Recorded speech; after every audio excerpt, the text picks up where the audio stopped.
Welcome to this explainer. Today, we're diving straight into a place often called the country of little and huge. We're talking about Finland. Now, despite being one of the 10 richest and most highly developed countries on the planet right now, it's a nation whose dramatic, incredibly complex history often flies completely under the radar. But as you'll see, the story of how they built this modern powerhouse is nothing short of an epic hero's journey. So you really have to wonder, how exactly did a freezing, remote wilderness, one that was constantly threatened by massive empires and extreme weather, become one of the most prosperous nations on Earth? What kind of grit does it actually take to survive all of that?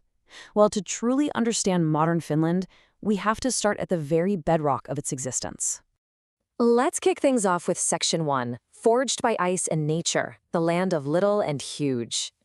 Geographically speaking, Finland's actually pretty young. Picture this. A massive, 5-kilometer-thick ice sheet finally retreats about 9,000 years ago. It leaves behind a completely stark, heavily scarred landscape. But it also left a landmass so deeply compressed that it is literally still bouncing back today. It's rising from the sea by up to 8 millimeters every single year. It's a completely mind-blowing geological fact when you think about it. This constant slow-motion upheaval means Finland has an ever-changing coastline where brand-new soil-free rock continually emerges from the waters, joining up with ancient bedrock that's over 3 billion years old. And the climate? It is deeply, deeply unforgiving. We're talking bitter winter cold plunging all the way down to minus 51 degrees Celsius, combined with sweltering, drought-inducing summer heat over plus 35 degrees. Throw in severe storms, thick boreal forests that stretch literally as far as the eye can see, and thousands upon thousands of lakes. You've got an environment that is just as cruel as it is beautiful. This harsh nature fundamentally forged the legendary resilience and survival instincts of the Finnish people. Which brings us to Section 2, the tug-of-war of empires, caught between East and West. Because of where it sits on the map, this brutal wilderness didn't just have to battle the elements, it became the literal and cultural battleground between two massive neighboring empires. The Finns found themselves caught in a relentless tug-of-war. Starting way back in the 12th century, the Swedish Crusades brought Finland under Western rule. For 6 centuries, Sweden dominated the region, establishing towns, harbors, and Western religious customs. But then, the devastating Great Northern War hits in the early 1700s. Finland becomes the battered front line between Sweden and Russia. Stripped of its resources and elites, the region was heavily ravaged until, in 1809, a seriously weakened Sweden was forced to just hand Finland over to the Russian Empire. But history loves a good irony. Being handed over to Russia actually set the perfect stage for the Finnish national awakening. For centuries under Swedish rule, Finnish speakers were treated as a disadvantaged class, with Swedish acting as the language of the educated elite. But when Nikolai I of Russia became the Grand Duke of Finland, he really wanted to sever those cultural ties to Sweden. So he makes reforms prohibiting all but the Finnish language in the administration. And this just sparks a massive bourgeois and literary explosion. It brought the Finnish language out of the rural forests and right into the modern era, planting the really deep roots of a unique national identity. And that leads right into Section 3, Independence and Civil War, a nation divided. That growing identity finally found its big moment amidst global chaos. When the Russian Revolution of 1917 collapsed the Tsarist Empire, the Finnish parliament stepped up and boldly declared sovereign independence on December 6, 1917. But tragically, their brand new freedom immediately descended into a bitter, bloody civil war in 1918. The country was violently split in two.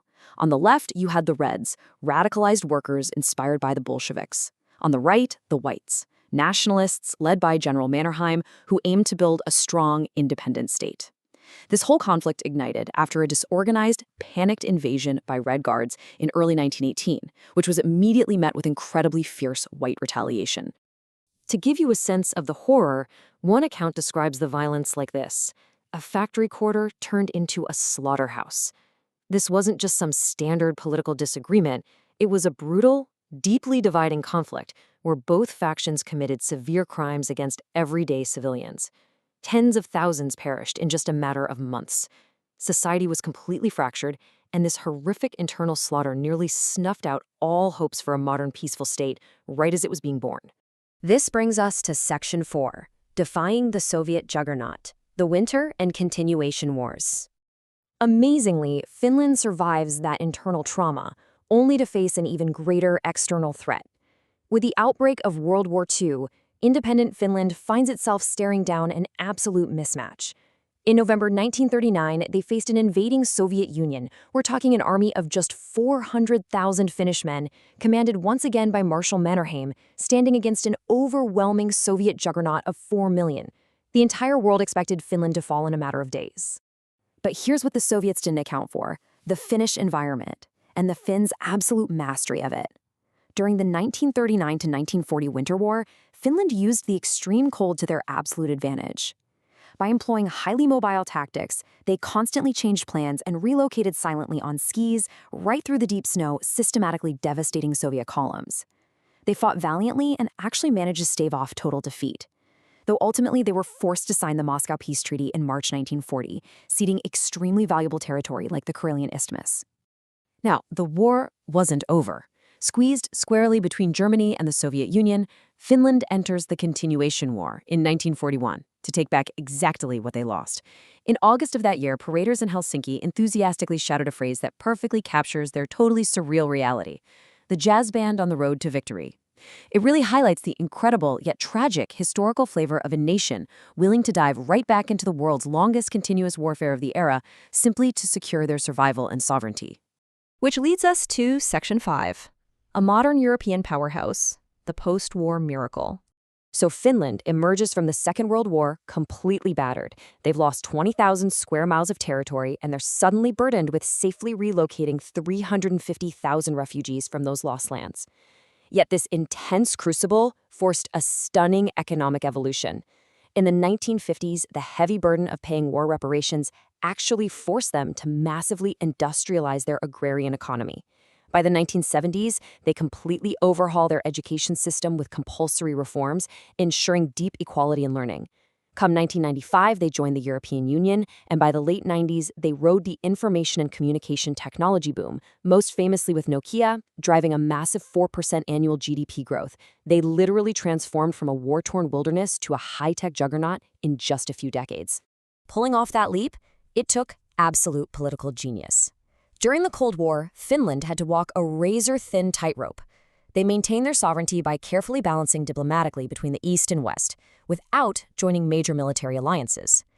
At the very same time, they built up intense domestic independence, making sure they could feed themselves, and became absolute masters of their environment all over again.